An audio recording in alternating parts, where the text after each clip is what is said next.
Hello everyone. I'm Andy from ThinkMo. I'm currently teaching the CCIE course. As of today, I'll share some with you.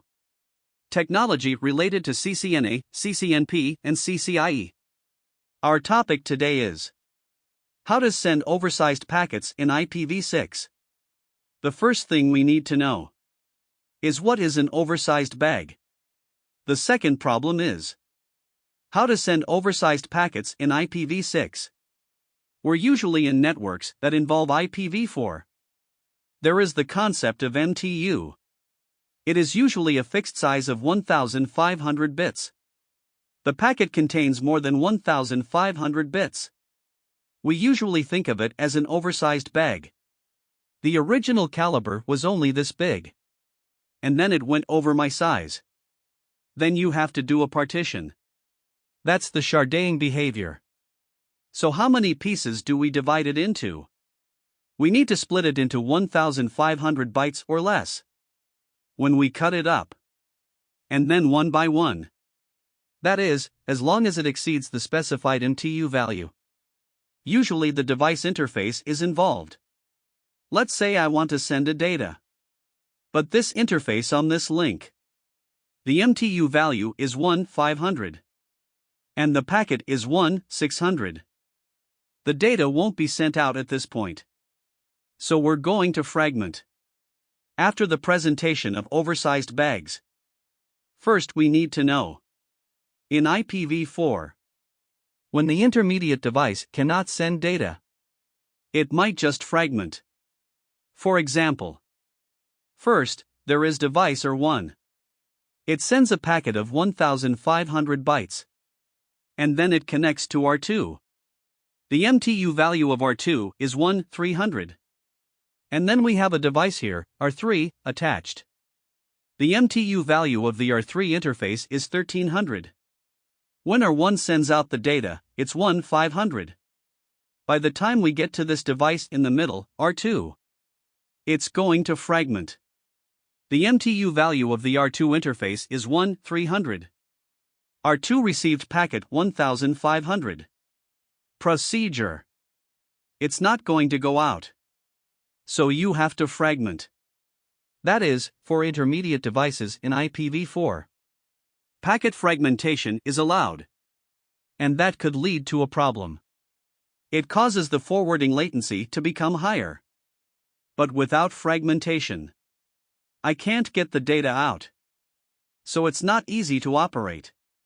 Because in the sharding process, for example, the original data can be sent out, cut into 2 or 3 servings.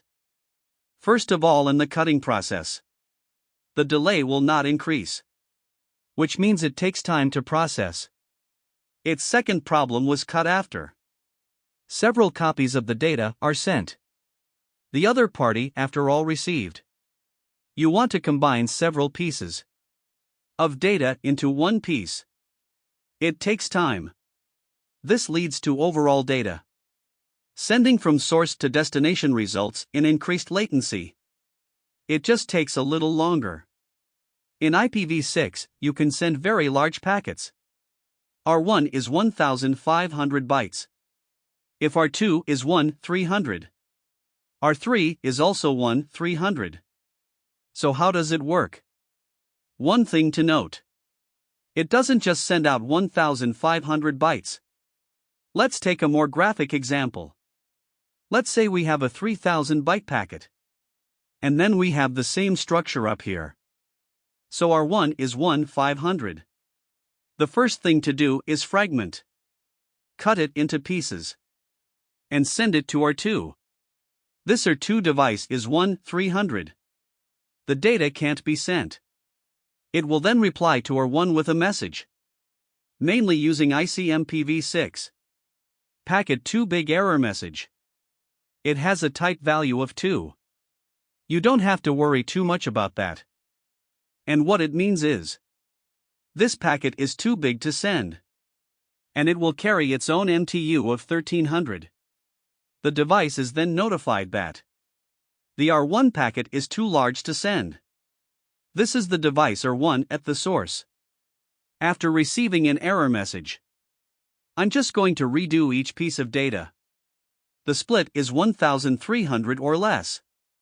As long as you're under 1,300, you can send it over the link. So at this point, our 1 will refragment.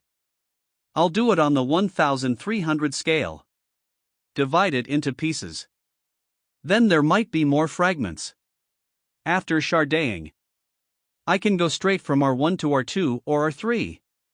Because the data is less than or equal to 1300.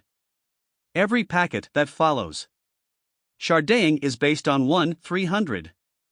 Take the R1 device for example. Another 5000 bytes packet is sent. It is also shardayed according to the 1300 standard. When it's fragmented, it just sends it. Which means that none of the intermediate devices is allowed to fragment. This is different from IPv4. A relatively important place. Although the same as cutting the previous packet. It takes a little time. But we can test the entire transmission path. MTU value of the minimum interface. In other words, on this one transmission path, actually can transmit the message. What is the magnitude?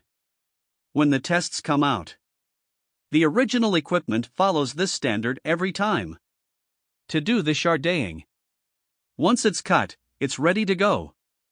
The target topic can then be received directly. Intermediate devices are not allowed to process only forward. It cannot cut the packet. This increases the forwarding efficiency. Of course, this is the standard that we talked about in IPv6. It can also be interpreted as a rule. That is, only the subject of the packet can fragment. Reorganized on the host by the destination. This is already stipulated. The oversized package essentially works through a mechanism. This mechanism is called PMTU in IPv6. Just a quick mention. It's called the path MTU. Path MTU. Path MTU is probe. The entire transmission path. Minimum MTU value of the interface. In this way, large packets can be sent. That's all for today. If there are any other skills you would like to learn, feel free to leave a comment or send me a private message. If you're interested in what I'm talking about, hope to like and subscribe more.